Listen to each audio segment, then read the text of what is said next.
Boa tarde, certo, para vocês.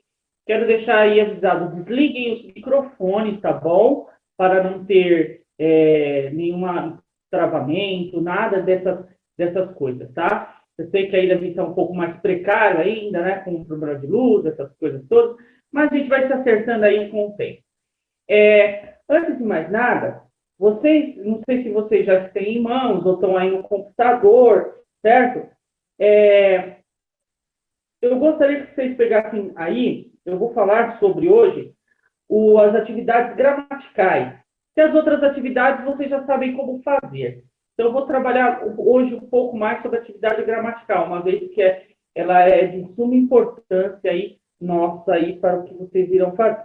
Bom, essa atividade gramatical, que está lá na página 3 e 4, ela vai falar sobre um tema chamado, muito importante na nossa língua portuguesa. Como é que nós entendemos e estudamos a língua portuguesa?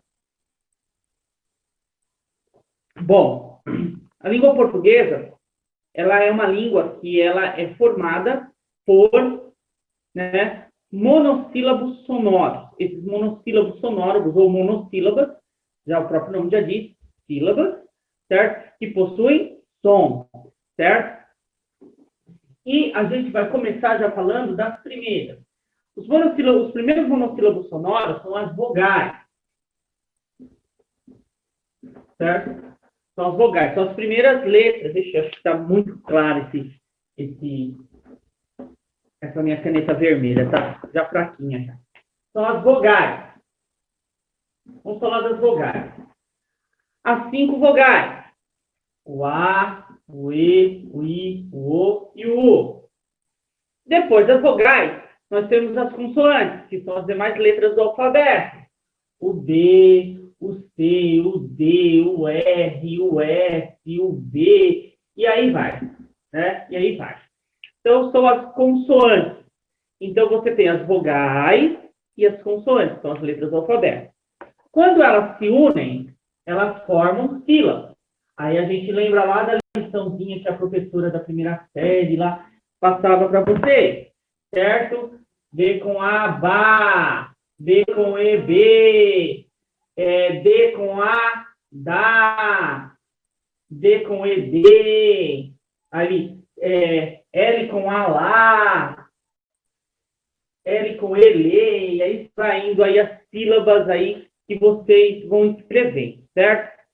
Então, até aí tudo bem. A gente tem a letra, tem a sílaba, e essas letras e essas sílabas, elas vão ter que formar significados, formar aquilo que a gente ouve, que são as palavras. Então, quando começa a unir as sílabas, por exemplo, como o ba com lá, aí eu tenho a palavra bala, certo? Bala. Que é a palavra bala, que é aquele negocinho lá assim. Faz tanto tempo que eu não desenho bala aqui, né? Mais ou menos isso aqui, certo? Bala. Então, eu tenho o desenho lá, a bala, que é a palavra bala, que significa aquele doce que nós utilizamos, né, utilizamos ao descascar um papel, colocá-lo na boca, isso é chamada bala. Tá, professor? Eu entendi. Mas o que tem a ver isso com a lição do 4º ano? Não tem nada a ver, professor. Pelo contrário, tem tudo a ver. Porque se você não entende esse ponto aqui, mais para frente você não vai entender mais nada. Certo? Mais nada. Então, vamos pensar aí. Eu estou tomando um refrigerante chamado tubaína, certo? O meu refrigerante é tubaína,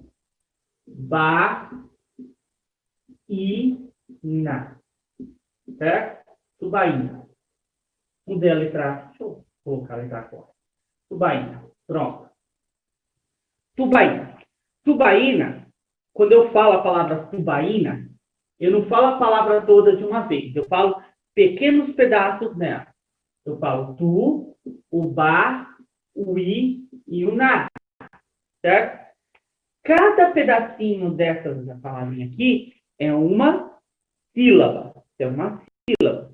Então, aqui eu tenho tu, que é lá do Tata é Titotu, o ba, que é do Baba é Bibobu, o i com acento grave, que é do a, e, i, o, u, e o na, do nanininu, certo? Do nanininu, então eu dou pedacinhos de sílaba. Pedacinhos de sílaba. Pedacinhos de som. Cada pedacinho desse de som, quando eu uno eles, eu tenho uma palavra, que é aquilo que eu escrevo ou que eu entendo por significado daquilo que eu estou vendo. Por exemplo,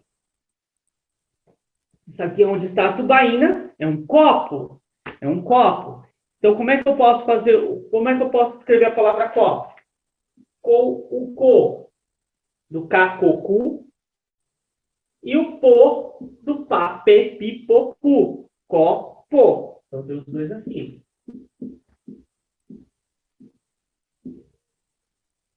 Ou seja, toda palavra ela é formada de letra e de sílaba. Certo? De letras e de sílaba. Ok? Estão entendendo até aí? Então, vamos lá escrever essa definição aí no caderno de voz mistake. Certo? Só lembrando que voz mistake é como se falava antigamente você, tá? Então, escreva no caderno de voz mistake a seguinte palavra, a seguinte definição, certo? A seguinte definição é toda palavra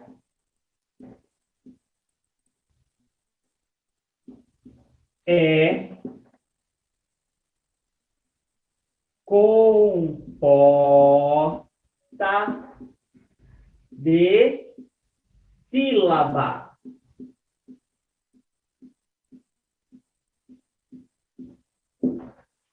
Aí vem aquelas pessoas que falam assim, professor, mas eu preciso conhecer todas as sílabas para escrever? Evidente que você não precisa conhecer todas as sílabas, mas você tem que saber como chegar nelas, como representá-las. E qual é a melhor forma? Eu não aconselho melhor coisa do que as cartilhas, certo? Para conhecer as sílabas, trabalhar as sílabas. Babe, bibabu, dadedidodu, cacocu, lalelilolu. Não há coisa melhor do que isso, tá bom? Mas tem pessoas que falam, não precisa. Quando tiver dúvida, vai consultar. Só que aí eu fico pensando o seguinte, como eu tenho alunos, que estão assim, você dá uma atividade para fazer, a atividade está escrita no caderno, a resposta está escrita no caderno, só que ela não está escrita na sequência. Eu dou a atividade hoje, só que a resposta eu dei há uns 3 meses atrás, aquela mesma pergunta, eu dei a resposta uns 3 meses atrás. O aluno vai olhar no caderno para ver se tem a resposta no caderno? Não. Escreve o que acha, ou até fala, não sei, não entendi. Por quê? A preguiça é tanta de pesquisar, né? Por isso que eu aconselho estudar as sílabas. Estudar, não tem melhor coisa que tem. Fazer babebibobu, dadedidodu, cacocu. Isso no primeiro ano e no segundo ano, nossa, você fazer isso direto, pegar o aluno, pegar você, criança, e fazer direto isso daí, os textinhos, reescrever, ler as sílabas, formar palavras com essas sílabas, nossa, quando você chegar no terceiro ano você já está tinindo, no quarto você já está melhor do que os alunos do 8º ano desse ano. É verdade o que eu estou dizendo, né? E tem cada um que escreve cada bobagem, pelo amor de Deus. Mas, deixando isso de lado, vamos aí olhar também. Estou vendo aí que nós estamos com bastante pessoas aí, né, na transmissão. Peço para que desligue os microfones, tá bom? Professor. Depois, qualquer dúvida, responderemos no final da aula. Qualquer dúvida no final da aula. Bem, continuando. Quando nós pensamos nas sílabas, ou seja, toda palavra é composta de sílabas. Sim, toda palavra é composta de sílabas. Então, quando eu vou escrever uma palavra, o que eu estou escrevendo são sílabas, propriamente dito. Quando eu não falo palavras inteiras. Eu falo sílaba, certo? Eu falo sílaba. Como assim, professor, o senhor fala sílaba?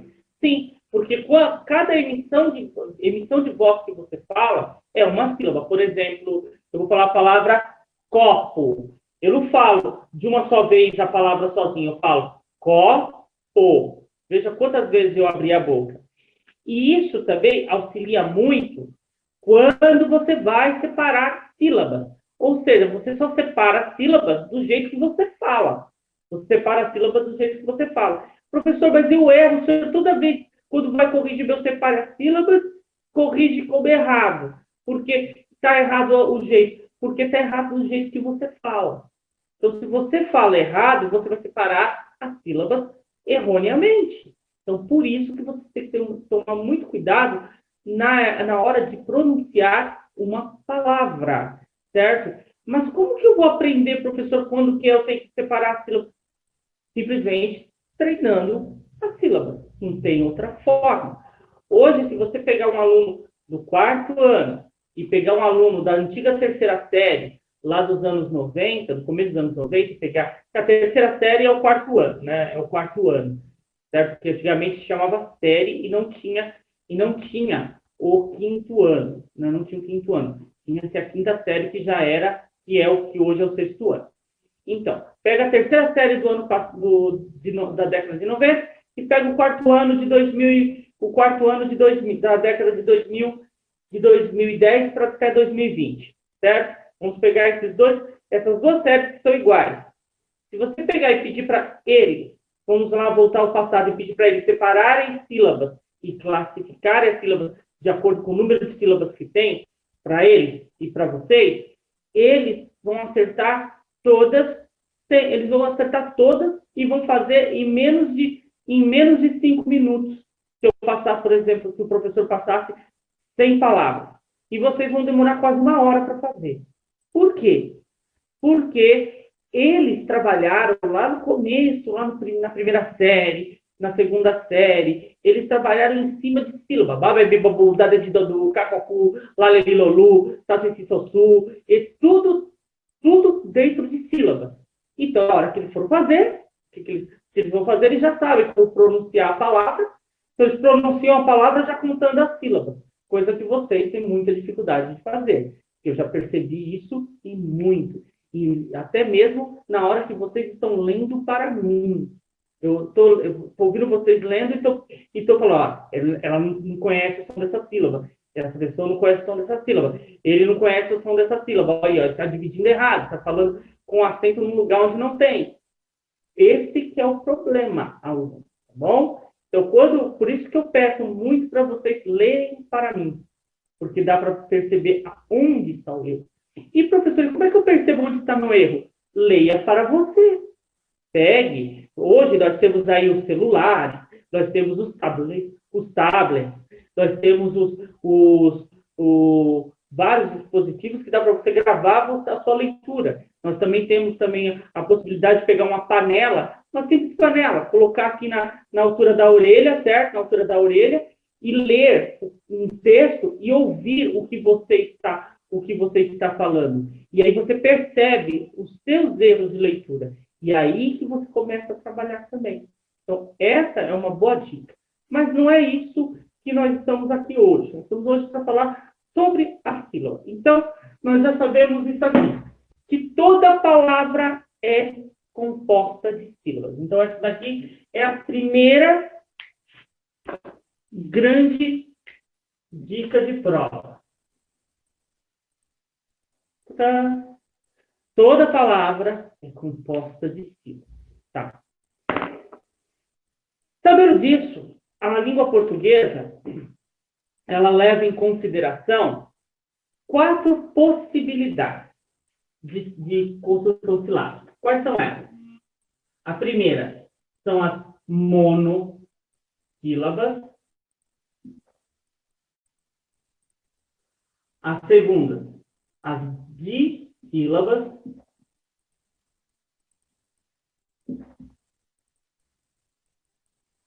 A terceira, as trissílabas. E as quartas, que são as polissílabas. Professor, você pode repetir? Como eu já disse, perguntas só depois no fim da aula. Ok? Vamos lá. Em primeiro lugar, vamos falar aí das monossílabas. Monossílaba. Certo? O que são monossílabas? Monossílabas são as palavras que são escritas apenas com uma sílaba. Com uma sílaba. Então, monossílaba, apenas uma sílaba. Tem até um cartaz desse lá na sala de aula, certo? Mas depois nós vamos fazer esses cartazes aqui aparecerem basicamente aqui na nossa tela. Então, primeiro de tudo, são as monossílabas. Palavras que têm apenas uma sílaba, certo? Uma sílaba. Exemplo, a palavra é, a palavra com, a palavra sua, a palavra a, quando se refere a existir, a, que é aquele a com H, certo? São monossílabas, palavras com apenas uma sílaba, certo? As dissílabas, não, aí as dissílabas já é diferente. Elas são palavras que possuem duas sílabas. Então, duas sílabas, como por exemplo, toda, certo? A palavra também, a palavra casa, a palavra João, todas elas são palavras dissílabas, que possuem duas sílabas. Preste bem atenção quando eu pronuncio a palavra toda. Perceba que eu abro a boca duas vezes. Toda. Certo? Olha aí a dissílaba toda. Professor, mas então, quanto mais eu abro a boca, mais sílabas eu estou falando? Sim. É essa que é a divisão correta. Você divide quando você fala. Porém, como hoje muitos alunos não aprenderam a ler e a escrever usando sílabas, tem muita dificuldade de fazer isso. Por quê? Fala errado, certo? Fala erroneamente. Se fala erroneamente, divide errado, ok? Então, nós temos aí as dissílabas, que são palavras com duas sílabas. Monossílaba só tem uma sílaba, que é o caso de de deu, de são. Temos as dissílabas, que são duas sílabas, que é o caso de toda, certo? De capa, de copo, certo? De dado, são dissílabas. Depois nós temos as trissílabas. As trissílabas, que são palavras escritas com uma única, escritas com três sílabas. Três sílabas. Um exemplo é a própria palavra sílaba. Veja, sílaba. Três sílabas. Outra palavra também trissílaba, a palavra caderno. Outra palavra trissílaba também é a palavra laranja. Laranja. Certo? São palavras trissílabas. A palavra composta, trissílaba também. Então, são palavras com três sílabas. Perceba, ó. Composta. Composta. Tá vendo? 3 vezes eu abri a boca para falar a palavra composta. Ok? Certo? É uma trissílaba. São palavras trissílabas, são 3 sílabas. E, por último, as polissílabas. Que eu estou vendo aí, você já deve ter falado, é palavras com 4 sílabas. Não está errado. As polissílabas são palavras com 4 ou mais sílabas, certo? Por exemplo, a palavra cadeado, polissílaba. A palavra matemática, polissílaba. A palavra estadunidense, polissílaba. A palavra polissílaba, é uma polissílaba também. A palavra monossílaba também são 5 sílabas também. Ou seja, palavras com 4 ou mais de 4 sílabas são chamadas de polissílabas, certo? Relembrando, a língua portuguesa, ela aceita 4 formas, certo? 4 formas de divisão silábica, que é as monossílabas, palavras com uma sílaba, as dissílabas, palavras com 2 sílabas, as trissílabas, palavras com 3 sílabas, e as polissílabas, palavras com 4 ou mais que 4 sílabas.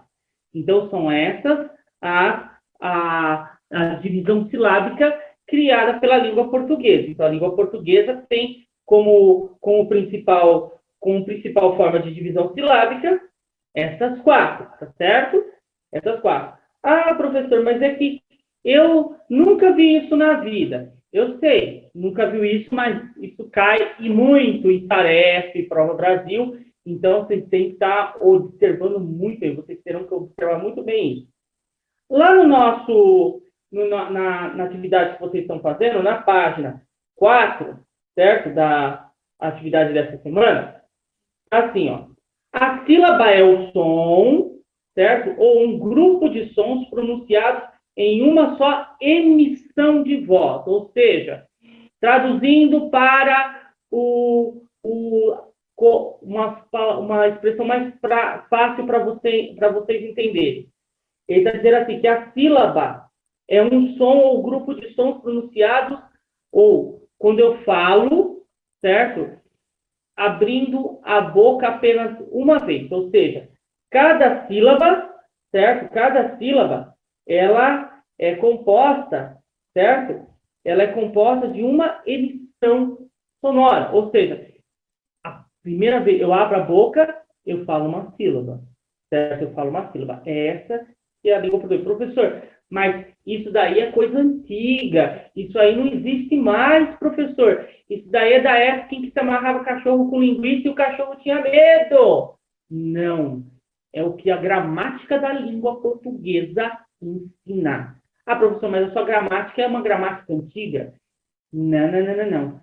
É a regra da língua portuguesa manda isso. E é assim que nós temos que observar. Se a regra está mandando isso, nós temos que observar. A regra mudou? Não mudou. Ela continua isso. Bom, até há 5 minutos atrás, quando eu consultei a Academia Brasileira de Letras, ela não mudou. Só se mudou de 5 minutos para cá. Bem, aí ele dá para você aí, ó, veja as palavras. Vê. Abrir a boca apenas uma vez, então é uma monossílaba. Feroz. Feroz. Abrir a boca apenas 2 vezes, de sílaba. Animal. Abrir a boca 3 vezes, é uma trissílaba, certo? Corajoso. Abrir a boca 4 vezes, é uma polissílaba. E assim sucessivamente. Então, a primeira parte que eu devo entender aí da nossa vamos falar aí da nossa língua portuguesa, é a seguinte. Quantas vezes eu abro a boca para pronunciar uma palavra? Se eu abro 3 vezes, é uma trissílaba, certo? Só que eu tenho que prestar bem atenção. Será que aquilo realmente que eu estou falando é uma sílaba? E como é que eu vou fazer isso? Treinando. Babebi, bobu, dadedi, do cacocô, etc. Não é difícil. É trabalhoso, mas não é difícil. Ah, professor, você está falando que é trabalhoso, como é que não pode ser difícil? Uma coisa é trabalhoso, ou seja, que dá trabalho para você fazer. A outra coisa é ser difícil. Trabalho é algo que, se você faz de uma maneira que você gosta, não é ruim. Agora, se você faz de uma maneira enfadonha, fica ruim. Certo? Fica ruim. Bom, deixa eu aqui... aqui... Não é isso que eu quero ver. Bem, observando aí observando aí a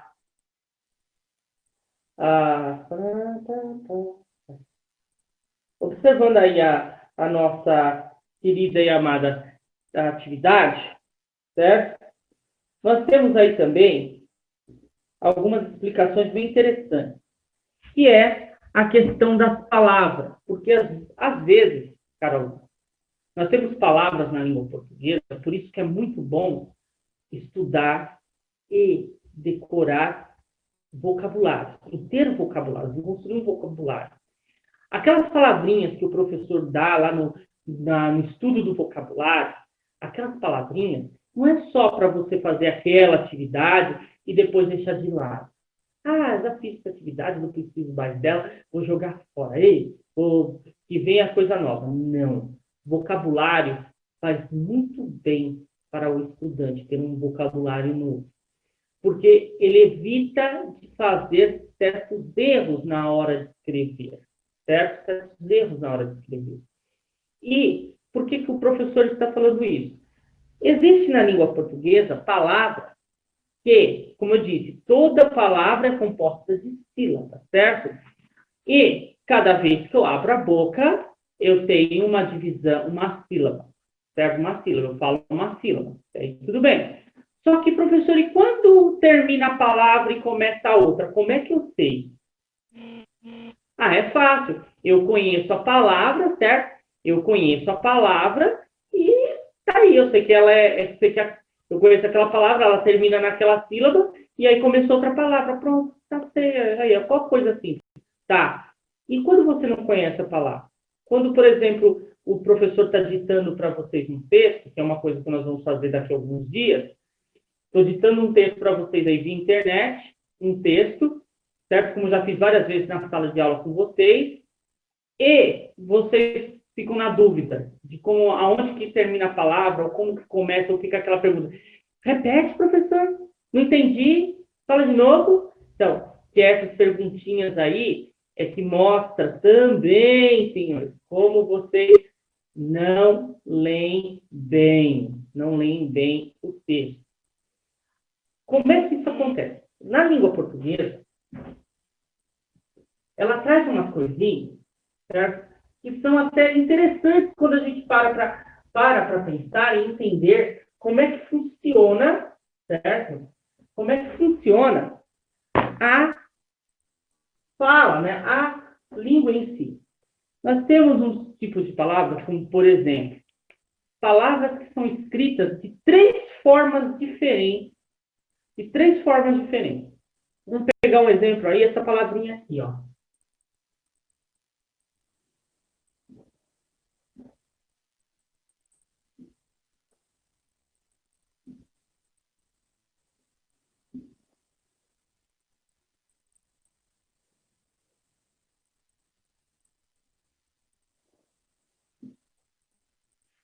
A palavrinha por quê. Por quê? Ah, faltou uma. São quatro, né? Quatro formas diferentes. Então, o porquê. Porquê junto, sem acento. Porquê separado com acento. Porquê junto e com acento. E porquê separado sem acento. Certo? Ou seja, é tantos porquês que você tem que saber o porquê de cada porquê. Sabe? É o que vocês ouviram. São vários porquês que você tem que saber o porquê, de que porquê, cada porquê se escreve porquê diferente de porquê. É confuso? É confuso, mas nada que a gente não possa confundir ainda mais. Ou quer dizer, explicar. Vamos lá. Vamos pegar o porquê separado. O porquê separado. Certo?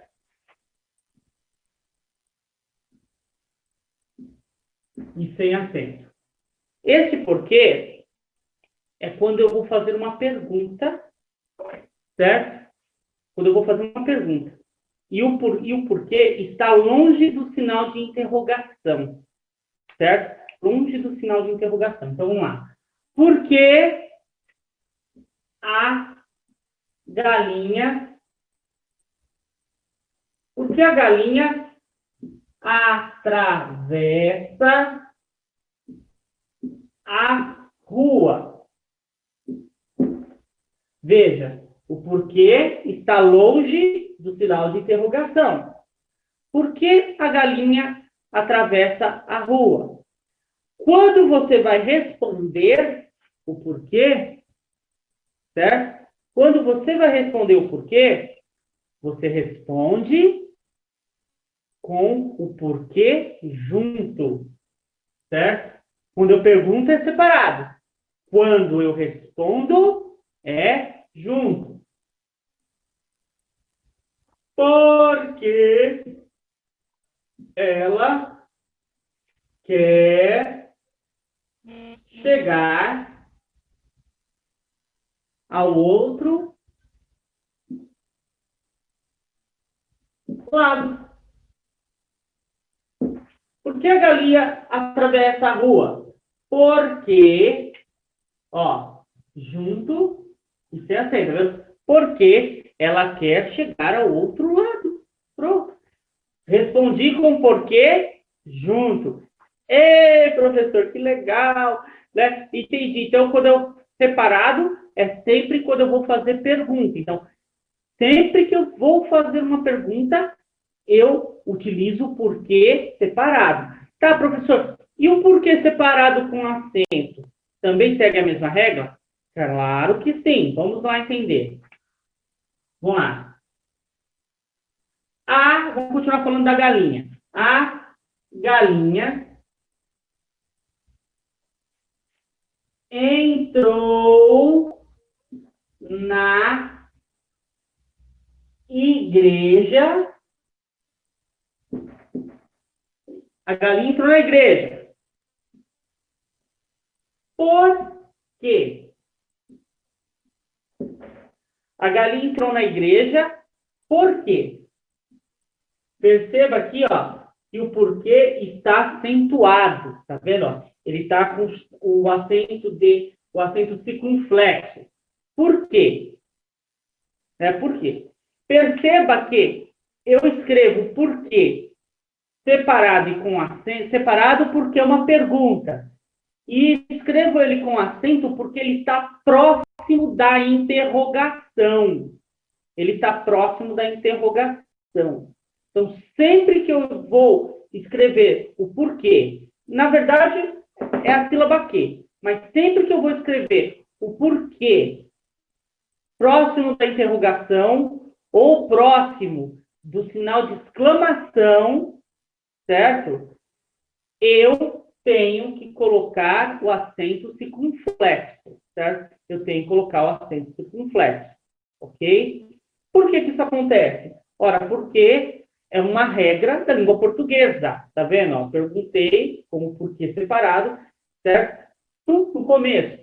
Isso acontece porque está próximo da interrogação, então acrescenta-se o acento circunflexo. Então, só recapitulando, eu escrevo porquê separado quando vou fazer pergunta. E ele recebe acento quando está próximo da interrogação, certo? Quando está próximo da interrogação. Professor, e o porquê junto?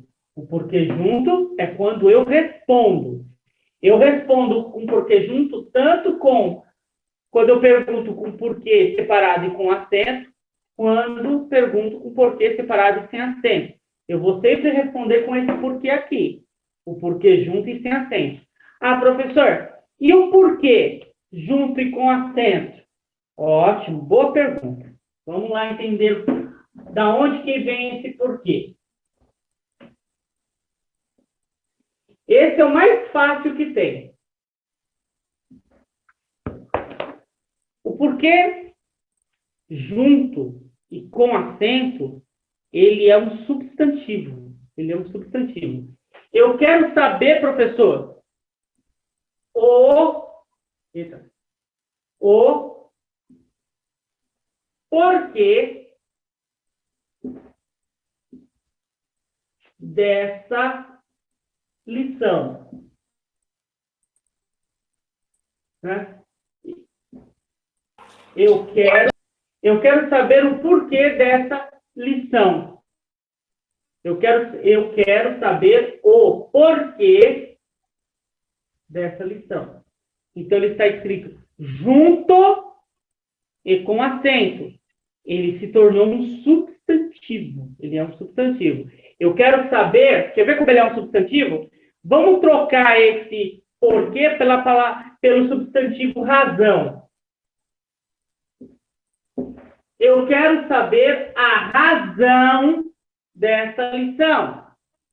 Eu quero saber a razão dessa lição. Logo, né, eu tenho aqui ó, o substantivo razão que eu posso trocar pelo porquê. Certo? Então, aí eu tenho aí na nossa língua portuguesa essa variedade. Por isso é que eu preciso, aliás, por isso é que todos nós precisamos ter um conhecimento muito grande de vocabulário. Certo? Porque aparecem essas coisas, às vezes, na hora que a gente vai escrever, e a gente, às vezes, não tem um dicionário por perto. Ou, às vezes, até tem um dicionário por perto, só que o dicionário vai mostrar as 4 formas de porquê, como certas. Só que você precisa conhecer a regra. Porque a regra é o que vai dizer se naquele momento que você está usando está correto ou está errado, certo? Um exemplo aí, outro exemplo também aí, que nós podemos citar aí da atividade que vocês estão fazendo. Ó, nessa atividade tem aí uma expressão assim, ó. O lobo mau só fazia mal para as pessoas. Ouçam bem essa frase, eu vou repetir, escrevam ela aí no caderno de vocês. O lobo mau só fazia mal às pessoas. O lobo mau só fazia mal para as pessoas. Certo? O lobo mau só fazia mal para as pessoas. Escrevam. O lobo mau só fazia o mal para as pessoas. Qual dos dois maus está escrito corretamente? Mal com U ou mal com L? Quem quer responder? Mal com L. Quem falou que mal com L é o que está escrito correto, acertou. Mas também quem falou que mal com U está escrito correto, também acertou, porque as duas formas estão escritas corretas. A diferença é aonde está a palavra. Quer ver, ó? Vamos lá. O lobo mau, certo? O lobo mau. Esse mal, ele é o contrário do quê? Se eu fosse falar o contrário de mal, qual que seria aqui? Vamos lá, vou ler aqui o contrário de mal. O lobo bom. O lobo bom, certo? O lobo bom só fazia o bom para as pessoas. Tá certo essa leitura? O lobo bom só fazia o bom para as pessoas. Tá certo? Claro que não. Porque aqui, ó, essa palavra mal, ela vem da palavra maldade. Certo? Maldade. Que é, na verdade, um adjetivo. Então, eu tenho o lobo bom. É um lobo bom, adjetivo. O lobo mau, adjetivo. Só fazia o mal. Que o contrário de mal é o advérbio, é o advérbio bem. Então, eu escrevo com L. As duas estão escritas corretamente. A diferença é o significado que elas possuem. Uma é o contrário de bom. Mal com U é o contrário de bom, certo? Mal com U, contrário de bom. Mal com L, contrário de bem. Mal com L, contrário de bem. Então, se eu sei do significado da palavra, eu sei como ela se escreve. Então, eu preciso saber disso, do significado, para saber como ela escreve. Então, uma regrinha aí básica de quando é com L e quando é com U, é essa daqui, ó.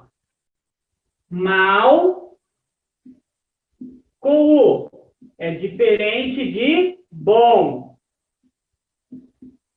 E mal com L é diferente de bem.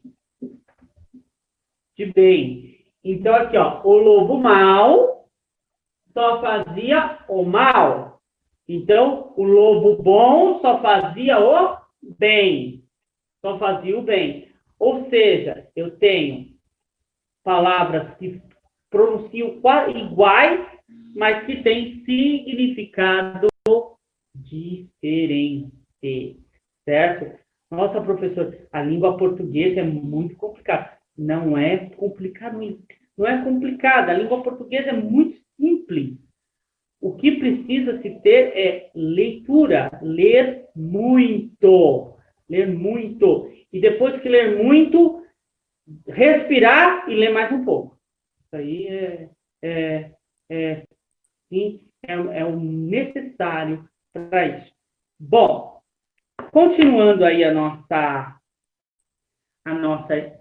pequena explanação aí de texto, né? Vamos aí olhar também algumas características que a nossa língua ela tem por causa da parte histórica da língua portuguesa. Como assim? Muitas das palavras, elas também se escrevem por uma questão histórica, porque na surgimento daquela palavra, ela foi falada, escrita daquela forma, e isso se perpetuou para o resto da vida. Isso chama-se tradição histórica. Isso existe também na língua portuguesa, professor? Existe a tradição histórica da língua. Poxa, professor, como é que eu posso conhecer tudo isso? Como é que eu posso saber tudo isso? Meu filho, só uma forma, lendo. Então, se você não lê, muito disso que eu estou falando para você vai ser esquecido, só que é esquecido por você, mas vai ser cobrado de você. Essa é a diferença. Então, nós temos aí, no sábado, nós começamos a ler o nosso livrinho aqui, ó. Meu Pé de Laranja Lima, certo? E teve um coleguinha aí que escreveu, que falou para a mãe, né? Um coleguinha que falou para a mãe assim, falou, mãe, o professor mandou comprar o livro lá do Gustavo Lima, que é lá o Meu Pé de Gustavo Lima. Teve um aluno que falou isso. Aí a mãe desligou, que livro é esse, professor? Você que não fez? Mãe, é esse livro aqui, ó. Ele está falando livro do Gustavo Lima. Falei, Meu Pé de Laranja Lima. Ah, mas é que meu filho falou isso. Então, tem que tomar cuidado até com o que ouve, né? Porque parece que ouve mal também, né? Ouve mal. Então, o livro ouve mal, com L. Porque o contrário é ouve bem. Não é ouve bem. Então, infelizmente, essa pessoa não ouve bem, ela ouve mal. Ouve mal. Mas, voltando ao assunto. Nesse livro, ele também mostra aí as falas, como se falava em algumas épocas aí passadas. Muitos livros fazem isso. E às vezes as pessoas não entendem, falam, esse livro é chato. Não é que o livro é chato, é porque a pessoa não tem o quê? Aquilo que eu falei lá no começo das aulas online. A pessoa não imagina a leitura. Então, quando você lê, eu vou dar um exemplo aqui no nosso livro aqui, Meu Pé de Laranja Lima, certo? Quando você está lendo, você imagina o ambiente que você está lendo. Só que, ao você ler, você tem que ter uma noção de como era aquela época que ele está aqui citando. Tem um conto, inclusive eu vou trabalhar esse conto com os meus alunos de literatura, na quarta-feira. Chama-se Brás, Moque Bexiga, certo? É um conto do... Agora me fugiu o nome do autor. E eu conheço da minha infância, lá na década de 90, o Brás, a Moca, o Bexiga, todos esses bairros ali do centro... Ah, professor, não é Bexiga, que tem algum pai que deve estar falando. Não é Bexiga, é Bela Vista. É Bexiga, o nome do bairro é Bexiga. Bela Vista é pros Nutella, O nome do bairro é Bexiga, certo? E aí pode tirar a foto, querida. Então, o nome do bairro é Foto, que a foto não é Bexiga. O nome do bairro é Bexiga, tá? Depois eu até posso explicar para vocês por que ele tem esse nome, tá? Por que o pessoal dá esse nome ao bairro da Bela Vista, que na verdade é Bexiga, né? Mas, deixando isso de lado, vamos falar desse conto. Vou dar um exemplo desse conto. Como é que esse conto funciona? Ele narra a história de um menino que mora ali, que é um morador de rua lá do começo do século XX, no bairro do Bexiga, que fica próximo do bairro do Brás, que fica perto da Moca, ou seja, tudo ali é Brás. E ele anda pelas ruas daquela época, andando, brincando que está dirigindo o carro, etc. E ele está ali naquele momento. Então, tem coisas que quando a gente lê aquele texto, não existe mais. Por exemplo, e ele brincava de estar pilotando os bondes nos trilhos. Bonde, o que é bonde? Não sei o que é bonde. Nas carroças puxadas a burro. No centro, carroça puxada a burro. E todos os linguajares que naquela época era comum e que hoje não é mais comum. Então, por isso, a gente tem que se ambientalizar, saber o que está aquele momento histórico, se ver naquele momento histórico, naquele momento que o conto está mostrando. É basicamente aquilo que as meninas, às vezes, não sei se ainda hoje está assim, mas eu lembro que minha prima fazia muito disso, minha prima Alessandra. Ela quando minha mãe ou minha avó contava para ela contos de fada, e ela se imaginava princesa, um castelo e tudo mais.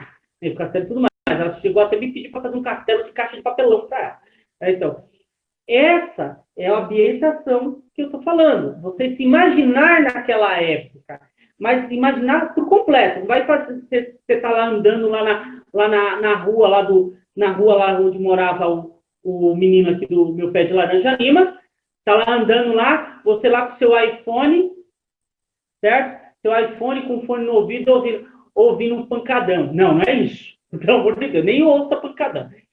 O que eu estou dizendo, o que ele está dizendo é você se imaginar por completo. Você como um personagem do livro, uma personagem da história. Você querer brincar. Eu, quando li esse livro pela primeira vez, eu fiquei morrendo de vontade de brincar de gangorra. Era uma coisa assim que na minha época quase não existia. Aqui, por aqui, quase não existia. Só que por aqui, por perto onde eu morava, não tinha gangorra. Não tinha gangorra, certo?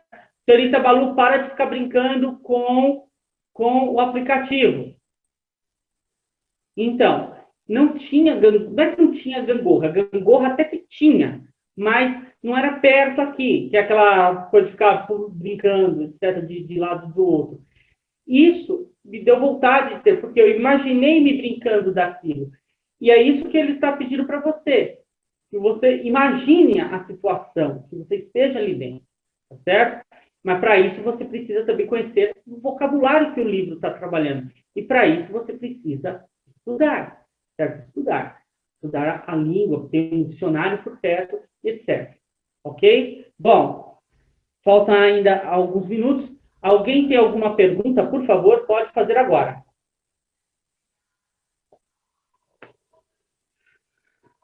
Podem abrir os microfones e fazerem as perguntas.